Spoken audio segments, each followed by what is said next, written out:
2011 से लेके 2019 तक 300 करोड़ रुपया का पेमेंट भाटपाड़ा पौर सभा से गलत कामों में उठा लिया।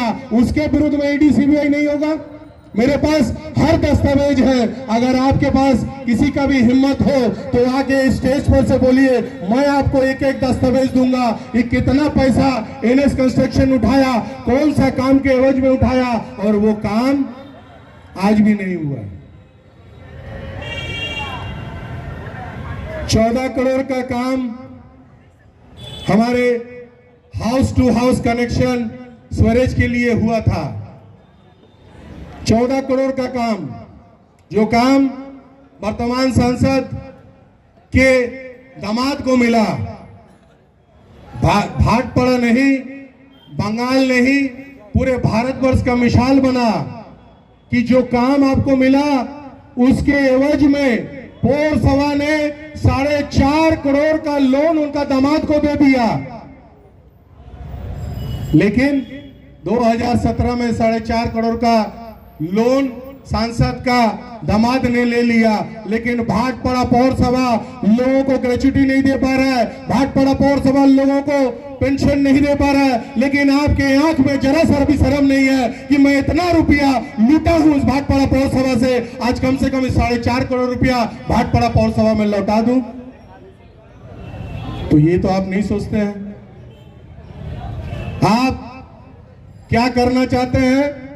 आप लोगों को डराना चाहते हैं, आप लोगों को धमकाना चाहते हैं, आप लोगों को डर दिखाना चाहते हैं, और डर से आप अपना काम हासिल करना चाहते हैं। इसीलिए तो नूरे जमाल यानी साहेब को पार्टी ऑफिस के अंदर में गोली मारा गया। जहां वो बैठे थे वहां उनको गोली मारा गया। ये तो ऊपर वाला का दुआ बोलिए कि वो बच के आज अपने घर पे आ गए, वरना वो तो अपने जाने में खत्म थे। आपने तो उसको खत्म करवा दिया। आप कहेंगे कि आप इल्जाम लगवा रहे हैं, तो मैं तो बड़ा आश्चर्य करता हूं कि हमारे यहाँ बढ़िया प्यूरिफायर, वाटर प्यूरिफायर नहीं है। आपके सांसद के तहवील से बढ़िया प्यूरिफायर तो लगा नहीं, लेकिन आप चले गए बैरकपुर जेल में वाटर प्यूरिफायर लगाने के लिए, सांसद के तहवील के पैसा से आप वहां प्यूरिफायर लगा रहे हैं। क्यों? वहां नूरे जमाल को गोली करने वाले जो शख्स वहां था उससे बात करना आपको जाना था, इसलिए आप उस जेल में प्यूरिफायर लगा के आप जेल में प्रवेश करके उससे बात किए। आप क्या सोच रहे हैं? बाकी लोग सब आंख मूंद लिए हैं। हमारे इसके आगे आइए, धर्मेंद्र सिंह धारू सिंह, जिसे घर से निकलते हुए उसको गोली मारा गया। वो भी हमारा भगवान का कृपा था, कहीं अल्लाह का कहीं भगवान का, कि वो घर लौट के आ गए। लेकिन जिस शख्स ने गोली मारा उस शख्स ने पुलिस को बयान दिया कि मुझे 2.5 लाख रुपया सांसद का भतीजा पप्पू सिंह, संजीत सिंह ने दिया, और उसके कहने पर हमने गोली मारा धारू सिंह को। लेकिन फिर भी हमारे पुलिस सांसद के दबाव पर, सांसद के प्रभाव पर अभी तक तो पप्पू सिंह को गिरफ्तार नहीं किया। पप्पू सिंह का मन बढ़ा, सांसद का और भी उसके साथ बातें चलता रहा।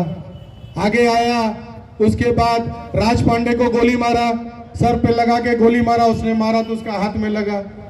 सिलसिला मर्डर का जारी है। उसके बाद मस्जिद के सामने हमारे मुसरत, क्या नाम था उसका, फिरोज रिजवान अली, दिन दहाड़े मस्जिद, बड़ी मस्जिद के सामने रोड पर रख के उसको गोली मारा गया। और वो गोली मारने वाला सब कहां से आया था? मेघना जूट मिल के लाइन में से निकल के आया। धारू सिंह को गोली मारने आया, कहां से आया? मेघना जूट मिल के लाइन में से आया। नूरे जमाल को मारने आया तो कहां से आया? मेघना जूट मिल लाइन में से आया।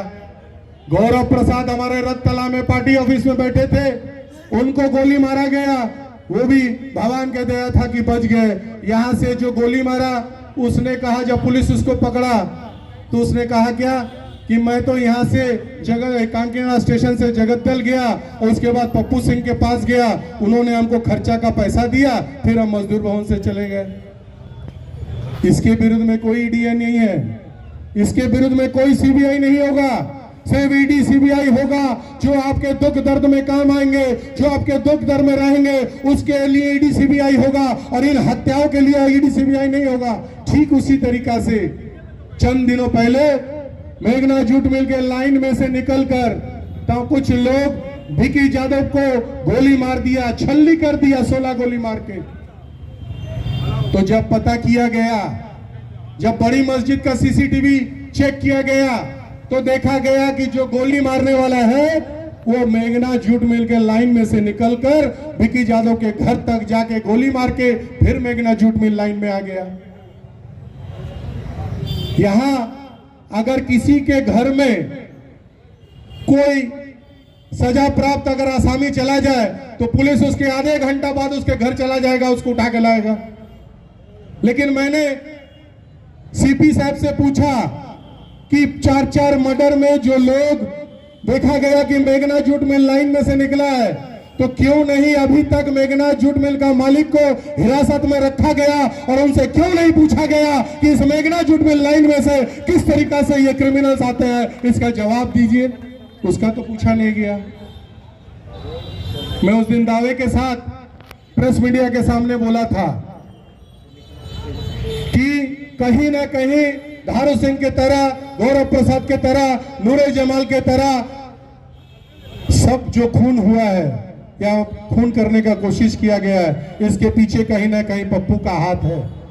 ये मैंने कहा था उस दिन प्रेस के सामने। तो कोई प्रेस वाला मुझसे सवाल किया था कि इतना बड़ा इल्जाम आप किसी के ऊपर कैसे लगा सकते हैं। हम बोले वीडियो है मेरे पास, वीडियो है। जो लोग 2.5 लाख रुपया लेके धारू सिंह को खून करने गए थे वो खुद अपना जवान से बोले, और मैंने ये प्रमाण कर दिया कि इस बार भी विकी यादव का खून मेघना जूट मिल लाइन में से निकल के उन लोगों को खून किया गया। और मैं दावे के साथ कहता हूं कि कहीं ना कहीं ये सांसद का भतीजा पप्पू सिंह विकी सिंह को खून करवाया, और ये आने वाला दिन में प्रमाण करके रहेंगे इसी तरीका से खून कराते हैं। तो मैंने सीपी से कहा कि आप हर बार क्या करते हो, जो गोली चलाते हैं उनको पकड़ लेते हो, उनको जेल में भर देते हो, उनके खिलाफ केस दे देते हो, केस वहीं बंद हो जाता है। इस बार केस बंद मत करो आप कि फलाना ने गोली चलाया इसलिए इसको हम लोगों ने केस सॉल्व कर दिया। इस बार आप पता करो कि क्यों उसको मारा गया और इसके पीछे मरवाने वाला कौन है। बिना उसको आप पता किए ये केस अब हम बंद नहीं होने देंगे। ये बात हम ममता बनर्जी तक लेके गए हैं, हमने अभिषेक बंदोपाध्याय तक लेके गया। हम बोले असली खूनी को आप गिरफ्तार कीजिए, क्यों और काहे ये करा रहा है। और अगर बंद नहीं करेंगे आने वाला दिन में ये मंच में जितना नेता को देख रहे हैं कहीं ना कहीं इनका लाश गिरा हुआ रहेगा, क्योंकि उनका मन बढ़ते जा रहा है। इसी भाटपाड़ा पौरसभा से हम लोगों ने पूरा 2 साल अभी पूरा नहीं हुआ,